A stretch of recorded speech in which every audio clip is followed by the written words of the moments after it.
Hello, everyone, and welcome to another episode of the Restricted Handling Podcast, where we try to break down all events, international security, and geopolitics. We are talking Russia, probably a little bit of Iran, but today with Sean Wiswesser. Sean has a new book coming out April 21st. It's called Tradecraft Tactics and Dirty Tricks, Russian Intelligence Operations. You can get it at Amazon and other places you find books.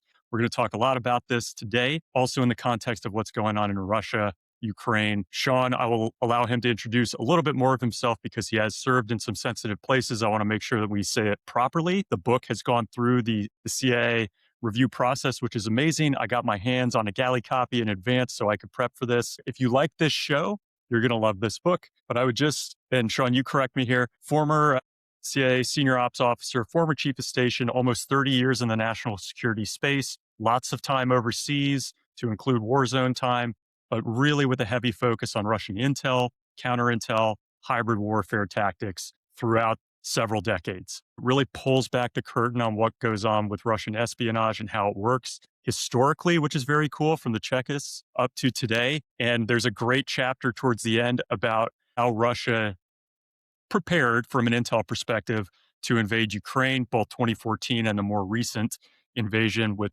more depth to it that I think people will really like to read about if you like this program. Sean, we're so glad to have you, another Russia expert on the show. What Thank other you. ways can we describe your background? Well, no, thank you, Ryan. I think you did it very well. I really appreciate it. You and I were just talking about the fact I consider Glenn a great colleague I've known for decades. Honored to be on your podcast. I love the title, by the way, Restricted Handling.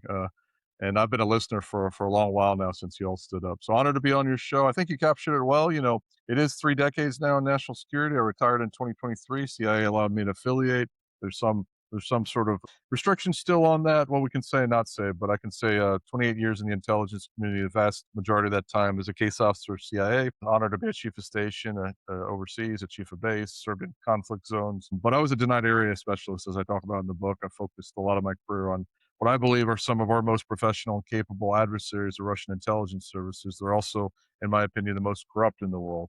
So looking forward to spending the next short while discussing this and with you and your listeners, and I'm honored to be on board. One quick disclaimer: CIA always asks me to mention my views are mine alone and don't represent those of the agency nor the U.S. government at all. So thank you, Brian. Glad to be here. Glad you said that. Okay, let's start with denied areas. We do have a lot of folks who listen to this who are very much in the know of what denied areas are, but we have some who don't. It's well known to folks in the IC, but at a high level, what are denied areas? And I think it'll come up very naturally here as we talk about Russia and what's going on in Iran are both great Yeah, points here. yeah, sure. It gives me a chance to talk about CIA and espionage history, a little bit intelligence history. Some of the things I talk about in the book. So denied area operations traditionally refer to the areas that are hardest to operate for not only CIA but around the world, different services. Of course, it depends on what service you are. One of the things I share in my book, for instance, is that the Russian intelligence services consider some areas denied or difficult for them to operate. Some capitals in Europe are more so. Some are fairly benign for them to operate in. For the United States, of course, places like Moscow, Beijing, Iran, Tehran, we don't have a presence there, of course, but when we did, and when things are proverbially hitting the fan, those can all be denied areas or difficult places to operate. Focus of my book, of course, is on the Russian intelligence services, and they have some of the most capable counterintelligence services in the world. They're of course infested with corruption at every level. They have a lot of nepotism and favoritism in their service, all things I talk about in the book. But they're still very capable adversaries that we need to continue to focus on the threat to the United States, to our government, and to our allies. My 10 chapters in the book, as you know, Ryan, are focused on different aspects of their tradecraft. Spent a lot on surveillance, street work, how they do surveillance, counter surveillance, how they do dead drops and signals. And so that all feeds into denied area operations. I will say that one of the important pieces of history that CIA let me include in the book, I'm honored was included. I came in a generation after the Cold War, although we never thought the Cold War was really over. Most of us hardcore Cold War veterans, like our former DDO, Mike Sulik, who I was honored, wrote the forward to the book. Well, Mike passed on to us the lessons of his generation. There was a very famous CIA leader and former chief of station in Moscow named Burton Gerber. And Gerber was famous. I never met him, but his lessons from the 70s and 80s were transferred over to my generation, people like Glenn and I, from people like DDO Mike Sulik.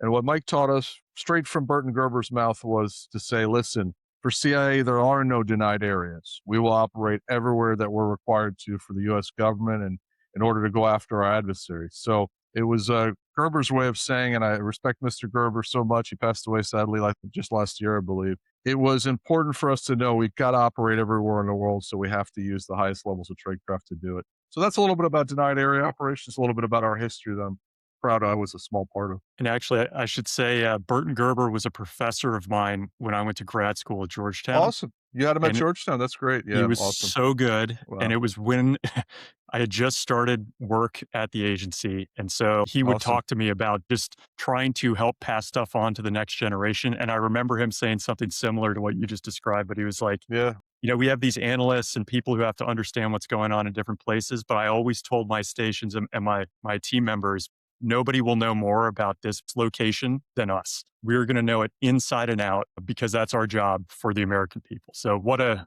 tremendous patriot that he Yeah. was. Well, I'm glad we have a chance to talk about him. This is the first podcast I think his name has come up. Chapter 5 of my book, I mentioned him. I mentioned Mr. Sulik and other innovators of this tradecraft that was passed down to me and Glenn and our generation, and we continued it on. I was an instructor of the craft, as I was allowed to mention that in the book. And so it's important. It's an important part of our intelligence traditions. It's one we should be very proud of. I believe we're the very best at the world when it comes to our tradecraft. I don't talk about it in the book, but I can have some pride. I can at least say that it's a tradition that is passed on from those Cold War veterans. If we look at what's going on with Russia and Ukraine right now, Sean, what do you think Russian intel would be doing if they were freed up more with Iran, if we were to be fighting this type of battle with Iran, but with Russia with its hands not tied behind its back? I've been thinking about this very question, Ryan. The first thing that I shared in some recent commentary that was published, I mentioned I don't believe the Russian intelligence services, certainly, or any of the Siloviki in Russia, they're not mourning the loss of Khomeini. They're really not. They're not. Mm, They're not interesting. crying. Yeah, they're not. They're not literally. I said there's no tears lost for Khomeini. Why? Because there's no sentimentality to it. That's what I mean. They didn't consider this a close ally. For the United States, we have partnerships. We have allies. We believe in our allies. I'll never forget for me after 9/11, for the first time in the history ever of the United Kingdom, as far as I'm aware, when they play the Queen's, anthem every night, when they play their national anthem after 9/11, they played uh, our anthem. And it was very, very touching. I believe it's the first time they ever did that in history. That shows how close we are with our allies. They mourned with us. They felt the pain. They felt the existential attack and threat to the United States. Well, in the case of the Russian intelligence services, their military, they don't have that with Iran or Venezuela. What did they do when Maduro was taken out in this operation, which was very impressive by the military? Nothing, absolutely nothing. Even their statements to the media, again, like you said, they've got their hands full in Ukraine. But this was supposed to be a strategic ally for them. Nothing. Khomeini is targeted and killed in the war, and a lot of others in the regime. And what does Russia really have to say about it? Not very much. So it's not a strategic alliance, and they also don't have a strategic alliance with China. It's important to note they don't have Five Eyes style intelligence sharing. They don't, for the most part, do joint exercises. Last year was one of the first times in the history between Russia and China they did joint air defense exercises. So I don't believe Russia has allies like we have allies. I think they have fellow criminals in arms, regimes that may think authoritarian like they do, but they don't really coordinate and collaborate closely. So I believe what the Russian intelligence services, to your question, Ryan, most of all, they're looking at how they can benefit from the situation right now, both personally for their services. Mhm. How can they sort of benefit? But then if they can stick a finger in our nose or our eyes and damage the United States in this conflict, they're going to do it. So that overview sort of is what I think they're up to right now. But yeah, no love lost necessarily for that regime. It's just they used them. They just used Khomeini and Iran when it suited Russia. I think that does come through clearly in the book too, just about the corruption, transactional nature of a lot of this Yep, work. And that's it. Transactional nature of relationships. Yep, exactly. Yeah. so you mentioned Venezuela, Sean, with Maduro being ousted. We've got decapitation strikes that have taken place in Iran, knocking out head of their intel service, head of their National Security Council, the supreme leader, the Basij. How do you think Russia is reacting to like the possibility of decapitation strikes within its own ranks? I mean, you've had some high-level generals taken out. Do you think this changes some of their posture or calculus? Yeah, I don't think so. I wrote a piece last week. I said after the war, after Putin, succession scenarios. And the first thing I pointed out in the first paragraph is, remember, Russia is not Venezuela. It's not Iran.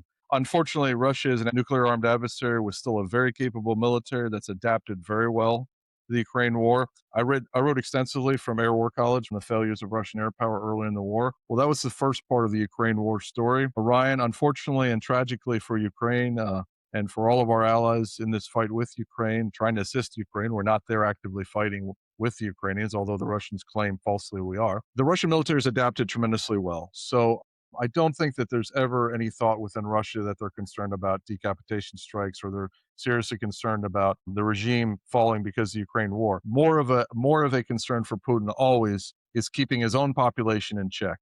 The FSB, for instance, the Internal Security Service, their number one role is protection of Putin and the regime against their own people. Let's be honest. It's against their own people. That's what they're worried about the most. Putin was scared to death of the color revolutions. And he still is mortally afraid of democracy in Russia because, as I mentioned in the book, I know you, Brian, I appreciate you having digested as well as you did. You know that I mentioned at the end of the book, if he had functioning democracies on all of his borders, he wouldn't be in power, and none of the Siloviki would be. Navalny was killed because he highlighted the corruption. He highlighted literally the golden palaces that all these Siloviki, these strong men, by the way, what a word for your cabinet. Imagine if the American people were told, the president said, my cabinet are my strong men. That's what I call them. The Siloviki, the strong men. Who are they so strong about keeping the Russian people, tight hold on the Russian people? That's their style of leadership. So it's that corruption again, Ryan. They're afraid of their own people, I think, more than the existential sort of military threat. The whole argument that the Ukraine war is about protecting Russia and a preventative war, it's complete nonsense, of course. Because you've worked Russia for so long, as we look at how hard Putin has had to push on his own people, right? Getting troops to the front line, sustaining it. The economy is not in great shape by any means. They've increased some of the taxes. They've censored even more activity. What would it take for the Russian people to rise up, or even the intel services to turn face? Is that even possible in a scenario Yeah, like this? sadly, I don't think so. Not currently. Sadly, the FSB has a tight hold on power. Remember, they have not only somewhere between, probably 70 to 100,000 of their own FSB officers all over the country, not just in Moscow, in regional, what they call upravlение FSB, regional FSBs. They have 200,000 border guards under the FSB. They have special elite operations units like Alpha and Vimpel and 3 other special ops teams under the FSB and other elite Ministry of Interior units. The one thing Putin's practiced very well in his 25 years in power, sadly, Ryan, is he knows how to put down any dissent. Now, Prigozhin, of course, the attempted mutiny uncovered a lot of weaknesses in the system, right? But the fact is, those of us that watch kind of Russian internal security dynamics know Prigozhin would not have gotten very far when he got to Moscow. Those elite units that protect Putin and protect the regime would have quelled the rebellion. He got far, but he got far because he went through Rostov military district. He had a lot of allies there. I studied on Rostov-on-Don. I know the geography very well. He went through units and military compatriots that had been fighting with him in Ukraine that weren't willing to kill other Russians. Had Prigozhin got to Moscow, I think the revolt would have been put down very quickly. Unfortunately, let's look at the situation, Ryan. Who's left in terms of opposition in Russia? The intelligentsia has been killed or they've left. Heroes like Anna Politkovskaya, a heroic journalist, murdered. Navalny murdered. Nemtsov, all these other leaders, they're gone. You have hundreds of thousands of the best, most intelligent, talented youth of Russia fled during the war. They fled, they left. So sadly, I think right now it's really hard to imagine any type of popular uprising within Russia. The other reason is that we need to remember the propaganda and how strong it is. Unfortunately, any opposition is a tiny trickle against a wave of popular support for a leader who's propped up with this ridiculous propagandized version, bizarro version of history that Russia was attacked by NATO and Ukraine, and Ukraine's heroic President Zelensky, oh no, by the way, he's a fascist, even though he's Jewish and he had members of his family die in World War II. And so it's bizarro world. I think the best chance for Russia, Ryan, to your point, the best chance for Russia is a slow understanding, a slow process of democratization that never really happened in the past 30 to 40 years. I don't think it's going to happen overnight. In the book, you go from the Chekists up to modern day. And it feels like, if you look closely, not a lot has changed in the strong arm tactics, the way they approach work. If you had to really look at, the past few years, has much changed to you, Sean? Like, or is it really still rooted in this history? Yeah, I point out in the book, there's a continuum here of over 100 years. Other excellent authors have pointed out. Sean Walker had an excellent book on the Russian illegals. I'd commend to your listeners. The Chekists, the Cheka, the first committee for the defense of the revolution, basically, the Chervechanye Komitet, the Extraordinary Committee for the Defense of the Revolution, and has a much longer title, was stood up, well over 100 years ago. And that was headed by Iron Felix Dzerzhinsky. And he prided himself on Lenin's famous phrase of "can't have a revolution without some terror." And so their motto was, "Let's terrorize the Russian and other Soviet peoples to keep to hold the population by the throat." And they practiced that then. Their regime, and then Stalin, who followed on from Lenin after the short time of some joint rule. Stalin, of course, consolidated power, and only Stalin and Catherine the Great have ruled Russia for as long as Putin. Let's keep that in mind. All the leaders in Russian history, there's only two that have now led longer. And Putin, over his years in power, he's consolidated power very much like Stalin did. The security service has been strengthened. Now, I'm not going to compare the atrocities done by Stalin or on par with the most horrible atrocities in all of history. Stalin killed millions and millions of his own people. Putin's not at that level. But in terms of the security services, they've never been as stronger than and since that period. They roll with an iron fist. They stamp out any opposition. It's against the law to even say there's a war going on in Russia right now. You're not even allowed to say it's a war. So yeah, I think that continuum, that pride in the Chekists, Putin himself buys into this and feeds this mythology that during the time of the Soviet Union, the KGB, as he often says, he was a member of the KGB, of course. He later headed the FSB. Oh, they were the elite of Soviet society. Really? I thought that nothing worked in the Soviet Union. I got there shortly after the Soviet Union was collapsing. My wife grew up in the Soviet Union. Her father worked in the Ministry of Interior of the Soviet Union. They'll tell you, anybody that lived in that country, everything was broken. Nothing worked. Nothing worked. And the KGB was responsible for all of that. So it's a mythologized history of Chekism and how elite they are and were. But it's hard to break into it against, again, the heavy propaganda right now. Maybe from what we know of those decades, 100 years of very similar activity from Russian intel services, should that help us better predict how they're going to respond to different world events? Like, was it surprising to you that they were not as effective as they could have been when they invaded Ukraine? I say invaded the second time, like 2022, 2023. Yeah, good point. Any surprises? Yeah. Yeah, so one of my frustrations, my colleagues at War College that I studied with know that I was hammering on this question whenever we had speakers come. We had some really great, awesome speakers from across the community. I would frequently ask the question, "How did we get it so wrong?" And a lot of students that were there with me at War College would say to me after, "Sean, what did you mean? Why we got it wrong?" Well, we did get it wrong. Yes, we knew Russia was going to invade, and we warned the world. But then we were wrong about the fact so many US and other allied intelligence services, all these talking heads that were on the news, Ryan, they underestimated the will and strength of the Ukrainian people to fight back.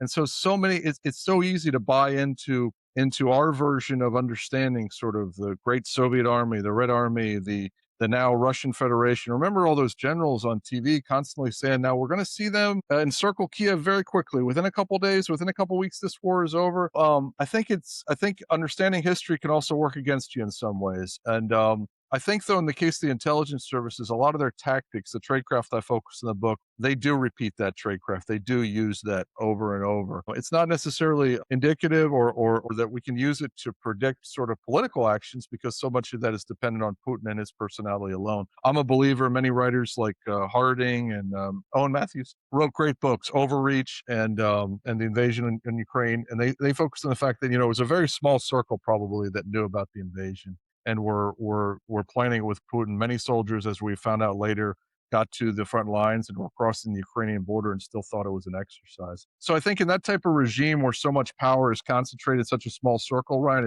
it's hard to know really what's going on. But I do think we need to do a better job of kind of red teaming and thinking and saying, wait a second, are they as powerful as we thought?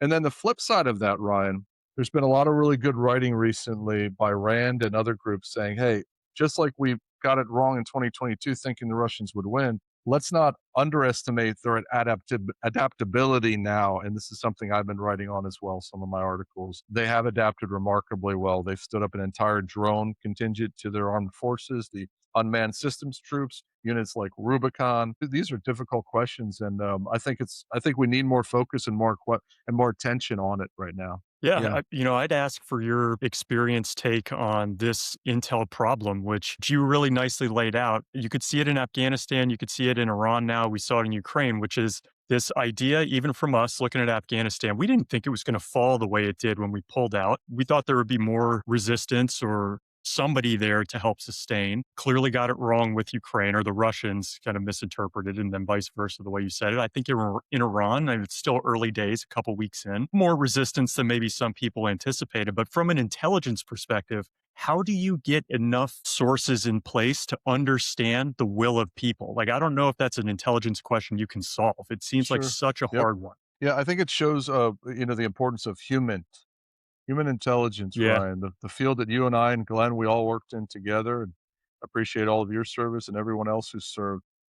You can't get around needing a spy somewhere in the network that knows what's going on.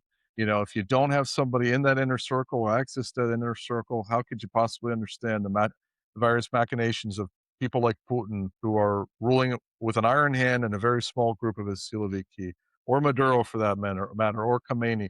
So human is irreplaceable, and for generations, we've heard decades, everyone in the intelligence community and broader community constantly saying, "Oh, it's about SIGINT, it's about imagery intelligence. It's about all the sensors and the technical data and ELINT." Yes, yes, yes, and yes. All those things are very important. But you can't replace having a spy somewhere that has the knowledge, Ryan, to say, hey, I know what's going to happen. One of the things I was very proud of in the book, the epilogue, as you know, Ryan, I pay tribute to Russian spies that have helped us. I have a lot of disdain for their services. I have tremendous respect for Russians that it was my privilege to work with, and other colleagues of mine like Glenn and many, many others have worked with true hero spies, those that are willing to risk everything to help the United States and help the West, many of which are living here in the United States and defected. I have the privilege of also working with, debriefing them as defectors, as I mentioned in the book. We need spies like that. We need hero spies willing to take the chance and the ultimate risk for the United States, and we're in their debt when they do. I just finished reading The Spy in the Archive, the biography Yeah, about Mitrokin, yeah. Matrokin, yeah, awesome. Yeah, which was just fascinating. yeah. Just his own perspective, having been inside those big organizations and how well they were treated for so long, like really like the top first class of society, as you described. You've got a great set of chapters on the illegals, right? Which is a little closer to this time frame compared to like some of the Cold War stuff. And first of all, could you just give an overlay? What are the illegals for people who might not know it as well? And then where did they fall within the rank of the Russian intel services? Yeah, great. Well, I love digging into this stuff now. Now we're digging into some of the tradecraft details. First of all, kudos to Gordon Carrera. He's had a number of really good books. Cite Russians Among Us, his study of the illegals. Then you mentioned Vasily Mitrokin, the famous, archivist, defector who helped us with so much information. Well, I quote him quite a bit in my study on the illegals. Mitrokin himself, he reeled so much to us. So what is a Russian nelegal or illegal? So in our terminology, this is a non-official covered officer operating abroad. But in particular, the term nelegal means operating on a passport, another nationality, a different passport. Now, most of those illegals throughout the Cold War and since, cases like ghost stories from the FBI case, the joint case that CIA worked with FBI, and CIA allowed me to discuss some in my book and my chapter on illegals. Most of them acquire their false nationality by transiting another country and then getting what they'll call a dead doubles. They'll find a birth certificate from a child that died in their youth, or in the case of the one illegal I talk about, Rudy Herman, it was the identity of a German soldier that died in Stalingrad. They pick up that identity, and then they get other paper for it, other certificates, and then they build it towards getting a passport. And of course, passport is the golden ticket. When you have a passport, as we all know in the United States, you have a passport, you can get anything. You can get driver's license, you can get anything. So it's harder in today's digitized world. A huge network of illegals was wrapped up operating through Brazil recently. I was only able to mention it briefly in my book as kind of a footnote because my book had already kind of gone to press when I wrote. So these illegals, they're out there operating under different passports and nationalities. Why do the Russians do it, Brian? It's always been a part of their culture. I mentioned earlier Sean Walker's excellent book about illegals, 100 years of Russian illegals. It's always been a part of their culture, even back to the revolution. The Bolsheviks were operating themselves as illegals. Lenin and other revolutionaries always had false passports. They were transiting borders. Lenin famously rode in the sealed train back to the Finland station. The Germans were okay with him transiting as a revolutionary to go into Russia and hopefully kick Russia out of the war. So this is a part of their history and that Chekist history and tradition. When Putin welcomed those, and he keeps doing it, when he welcomed the illegals in 2010, and then there was another big spy swap in 2024, I opened my illegals chapter talking about those illegals from Slovenia that he greeted with the flowers off the plane, and those poor kids. Those poor kids are like, "Where in the world are we?" Little children. They didn't do anything wrong, but they're like, "This is Russia, Moscow." And They just didn't for even know. people listening, these are Yeah, illegals who have been kind of removed from where they were operating, coming back to the motherland. yeah, yeah. If you look at the spy swap that happened in 2024, it included these Slovenian illegals who were posing, I think it's Argentinian citizens, and living in Slovenia. And so illegals are out there. They do a lot of different type of work. They try to penetrate governments, mostly unsuccessfully because it's really hard. I mentioned the case of Rudy Herman. This was an ethnic Czech who was pretending to be a German who emigrated falsely via Canada to the United States. Well, as he pointed out, and I copy and I quote him in my chapter on illegals, he was working at different times as a cameraman, and then he ran a deli. Well, the Russian center, the KGB center, kept telling him, "Hey, we want you to penetrate the Hudson Institute in New York." And he's like, "Hey, I make sandwiches with mustard or without mustard. How the hell am I supposed to penetrate the Hudson Institute?" I mean, it was a great quote. I love that quote. He told me personally. I mentioned in the book, my wife and I studied Czech language with him. It was our great shock to learn that he was a former illegal. And CIA, well, it's an interesting story. I'll leave it to the readers. But what the CIA said when I tried to report that I think I'm being trained by a defector in language, and they're like, "No, it can't be him." Like, no, definitely was. It definitely was him. I got to know him and his family pretty well. Anyway, Rudy Herman was an example that it's really hard to do that job and to infiltrate governments. Mitrokhin himself, you mentioned Mitrokhin. I quoted him in a book that his study he did in the 60s and 70s. For the most part, Russian illegals were mostly unsuccessful penetrating governments. There were notable exceptions, though, where they did tremendous damage, and there continue to be. I mentioned the case of the Anschlag couple, that when the ghost stories were wrapped up, the Russians that were in the United States, there was a couple operating, I believe it was in Germany, and they did damage. They recruited a NATO spy. So these illegals, it's important we focus on them, Ryan, because they continue to be part of the Russian history and lore and culture of their intelligence services, and Putin loves them. As I said, he greets them on the plane. He sings songs with them. It's all part of it in Russian TV. Yeah, illegals is a big tactic of theirs, big part of the Tradecraft. Fascinating. Yeah, again, for people who enjoy that kind of trade craft, like the book is great in illuminating this. I don't know exactly who made this quote. I think it may have been Napoleon, but this idea of when your enemy's making a mistake, just let them continue. It's something like that. So we're watching Russia fight Ukraine. Obviously, loss of life is tragic. I say this very, very much from like having been in the war zones, just as you have, and people who have served. From an American foreign policy and power perspective, are you to some degree hoping to see this war come to an end quickly? Would you like to see Russia bogged down until maybe people revolt? What would you like to see happen with this war now, Sean? I do a case study of the Russian intelligence services, their culpability, their false prognostications, their idiocy, really, and leading Russia to disaster in Ukraine. And they had a huge role in it. The FSB, Fifth Service, it used to be the Fifth Department under the KGB.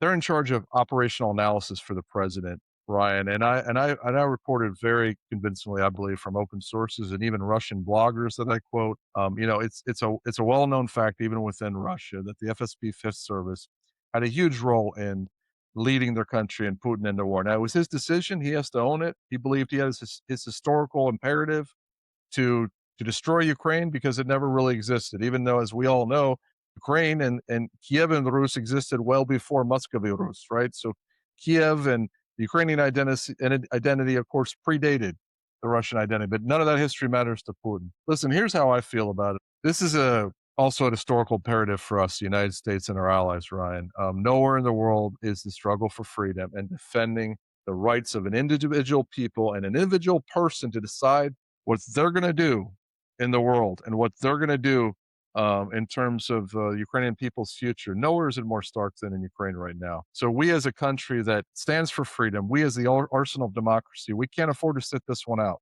The 20th century was called the American century precisely because we stood by our allies. We stood by Europe fighting against the tyranny of the Soviet Union, the various evil empires, as Ronald Reagan correctly called the Soviet Union. So we can't afford to just sit on the sidelines. I believe we're doing as much as we can. I believe we're smartly assisting with aid, but we have to continue to do so. You know, I think it's a tragic war, Ryan. I really hope it ends, but I hope it ends on Ukraine's terms. They were the ones that were assaulted. They were the ones that were invaded twice, 2014 and 2022. The final thing I'll say, if you allow me to, I wrote an article too a few months back, and I don't know that I got as much attention as I hoped. You write an article, you hope people read it. Some people did. I quoted Churchill from when the United Kingdom was standing alone against Nazi tyranny. Churchill famously gave this talk. He gave an address to France when it was occupied. Americans can be compared sort of to the war-weary people of Europe after the First World War. We had 20 years of war. Americans are tired of it. They don't want to hear about it. Churchill said something very, very salient at that time, and I can't do him justice, the great order of democracy, defender of democracy that he was, but he said, you know, the dawn will come. Brightly will it shine on all who suffered for the cause, gloriously upon the tombs of heroes. Thus will come the dawn. The dawn is going to come. This war is going to end. The light's going to shine gloriously on those Ukrainian heroes who died for the cause. We also have to suffer for the cause. We also want to stand in history and say that we, the United States, the arsenal of democracy, we did our part. So I know that we're a war-weary population. You and I both served in war zones. I appreciate your service, Ryan, with countless tens of thousands, hundreds of thousands of our military colleagues and intelligence community veterans. But this is a fight we need to be in, and we need to see it through. That's how I feel. I feel very strongly about it. Oh, I love it. And then you look at maybe a post-war world where, let's say that some peace negotiation works, and maybe there are boundary lines drawn in the sand of what Russia controls that is Ukrainian territory today and is considered Russia in the future. Knowing what you know about the Russian intel services, what do you think they do in that post-war theater, including like terrain that used to be Ukraine's? Yeah, very good question. So we know what the Russian intelligence services are going to do. This is telling. They'll go immediately move on to the next fight. The next country that they want to undermine, and the Baltics are very high on that list. Latvia, Lithuania, Estonia. My own wife is Lithuanian, part Lithuanian. She's also, by the way, part Russian and Ukrainian, like a lot of families in that part of the world. The Baltics are in Putin's crosshairs because he, again, can't stand, he's got functioning democracies on his western borders. Can't have that example of democracy. Can't have people exercising freedom and, by the way, living at a much elevated standard of living compared to the Russians and others who were left behind when the Soviet Union collapsed. The Baltics pushed forward. They're hardworking people. They've accomplished a lot. So they're right in his crosshairs as well, just like Poland, just like many of the other countries in Eastern and Central Europe. They'll continue to try to undermine any democracy in Ukraine, whoever's in the leadership there, Zelensky or anyone. But they're going to go after other targets. Ukraine was just part one, I believe, in a much larger plan Putin still hopes to realize in reclaiming the Soviet Union. What did he call it? The greatest geopolitical disaster of the 20th century. Really? Really? World War II wasn't the most calamitous event in all of history? 50 million people dead? The tragedy of Stalin's purges in the Soviet Union, 20 million of their own people dead. But what does Putin mourn? Putin mourns, oh, gee, the geopolitical collapse of the USSR. Why? Because that's what benefited him and his buddies, his Rubiata, his guys, his Siloviki. I thought it was an asinine comment he made I think he's a very intelligent leader, but to say that Yep. the collapse of the Soviet Union, greatest geopolitical disaster of the 20th century. So he didn't learn the lessons of history. And unfortunately, he's led Europe again into disaster. It's our part, Ryan, to provide a credible deterrent. And thus far, we have not, unfortunately. We need to provide a credible. You touch on in the book several times some of the other tradecraft, including extrajudicial killings and how those are set up and orchestrated. You mentioned Navalny earlier. Sean, would just love to get your take for somebody who studied Russia. Like the idea that Navalny went back into Russia, obviously that he died, lots of questions raised about how he died. Yeah. How much of a loss was that to the Russian people? It's hard to, I think, Ryan, it's hard for a lot of Americans, myself included at times, to understand a Russian hero like that. You have to read. I was a Russian literature major, and I still don't understand that type of heroism. I liken it to, Pasternak's novel, Dr. Zhivago. If you remember, at the end, the poet Zhivago has a chance to leave Russia. And one of the other characters in the story says, don't you know him well enough to know he'll always die in Russia? He'll never leave that country. So someone like Navalny, Tragically, I think some of his family and those that loved him and mourned him said, he knew he probably would die in Russia, but that was the fight he was fighting. He was fighting for the Russian people and for their freedom, and he was going to stand up to the regime. That type of heroism, it's hard to understand. We have to admire it, but we also have to stay convicted in our purpose to fight against the Russian intelligence services who murdered him, who tried to murder Sergei Skripal while he's living peacefully in the UK, who murdered Litvinenko, who murdered Politkovskaya and so many other heroes that were trying to fight for freedom. So we honor them by continuing the fight and keeping our eyes laser focused on the Russians and what they're trying to do in the West, including that malign influencing, the active measures, meddling in our elections and the elections in the UK, Brexit. They've done it. They continue to do it, not against any one candidate, but against our entire system, undermining our entire system of free and fair elections. So we need to stay laser focused. It requires a whole of society approach, I believe, Ryan. That's the best thing we can do to honor heroes like Navalny. You mentioned a couple times, like, obviously writing a book, not easy. It goes to, it has to go to print at some point where you got to stop writing and then you got to wait Yeah, for yeah, it yeah, yeah.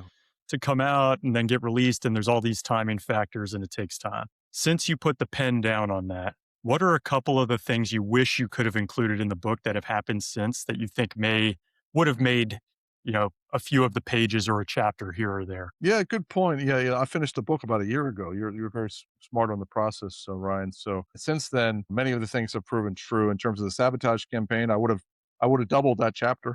By the way, chapter 8 on sabotage. A lot more material now in the past year. The Russians continue in Europe, blowing up rail lines, drone incursions, all sorts of hybrid and gray zone actions. They just continue. But I stand by everything I wrote is played out. The cable cuts in the Baltic Sea that I talked about briefly in chapter 8, they now have had more cable cuts in the Baltic Sea as a result of Russian shadow fleet tankers accidentally cutting lines. Geez, we accidentally dragged our anchor 100 kilometers. There's been more in that part of the world than anywhere else in the world, And my next kind of project I've been writing and thinking a lot about is, what about Russia's next war? How would they carry out the next war? I hope that our intelligence community and is spending a lot of time on those same questions. I do think when you think about the next war, they just seem to have depleted so much of their arsenal, from mechanized capabilities, missile stockpiles. Certainly, they've still got drones. There's still a lot of missiles. It just seems like they need time to rebuild. But I don't know how Putin's, obviously nobody knows, but like his timeline and what he wants to execute on, does it match what his forces could do? I believe, like many experts, Ryan, the Russians continue to adapt very well, as the Ukrainians have too. The Russians probably, in terms of the drone war and drone adaptability, they're far ahead of NATO. We have a long way to go. And by the way, Ukraine could be teaching us a lot. Why are we not flooding Ukraine with tens and hundreds of thousands even of experts from the military and commercial? Russia thinks we're doing that. They think, but we're not. Really, by and large, we're not. We have a lot more to learn from Ukrainians. We see that in the Iran war now. The Ukrainians are saying, hey, by the way, we offered before. We have so much we could be learning from them. So I think that these are important questions we need to spend a lot more effort on in the United States and with our allies, understanding how Russia's adapted so well. One of the things that you have to live in Russia, and even living there and experiencing it as I have, and many of my colleagues like Glenn have, you look at the Russians as a people, their ability to endure suffering.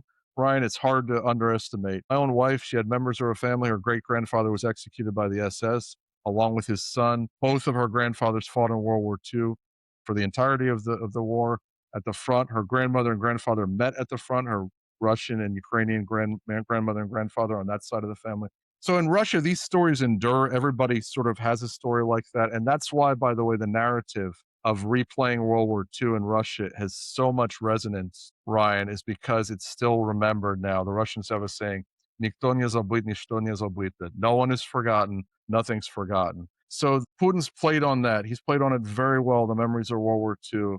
And their ability to endure suffering, it's hard for most Americans to understand. Not that we haven't suffered in wars, but remember, in World War II, the Soviet peoples lost 20 million of their people. We lost 400,000 soldiers. They lost 20 million of their people. So it is hard for us to understand. And they're doing it today, 1.3 million casualties. And yet they're still adapting and still fighting. Sean, this has been great, man. I wish you the best of luck. The book's coming Thank out. you. Get your hard copy April 21st. Depending on when people listen to this, we'll have a link in the description so you could find it. It's It's all the stuff we love talking about. Sean, how do people find you? Where would you point folks to who Yeah, want to thank hear you. So more? I have an extensive profile on LinkedIn. I think is the best place that I post a lot of my stuff. I'm also on X at Wiswesser. But yeah, the book's available 21 April around the world with a great press, Naval Institute Press, which is a nonprofit, benefits the U.S. Navy. I hope you'll consider buying the book and reading it. You can get it in the US, UK, around the world, 21 April. Tradecraft Tactics and Dirty Tricks, Russian Intelligence and Putin's Secret War. I'm very proud of it. I'm very proud of the team effort that's gone into it. Ryan, thanks so much for having me. It's been an honor. I appreciate it. Thanks for listening and being a part of the RH community. Would you like to receive the same daily intel brief that Glenn and I read? You can get it for free at restrictedhandling.com. We've curated what we consider to be the most relevant and reputable sources on all things international security, geopolitics, military and intel ops, and economics and sanctions, focused exclusively on Russia, China, Iran, North Korea, and the Middle East, to include accompanying podcasts for Russia, China, economics, and spy stories. Just head to restrictedhandling.com, enter your email, and you'll get the daily briefs that Glenn and I both read, and you can leave comments and questions that we can respond to. Thanks again for listening. Stay safe.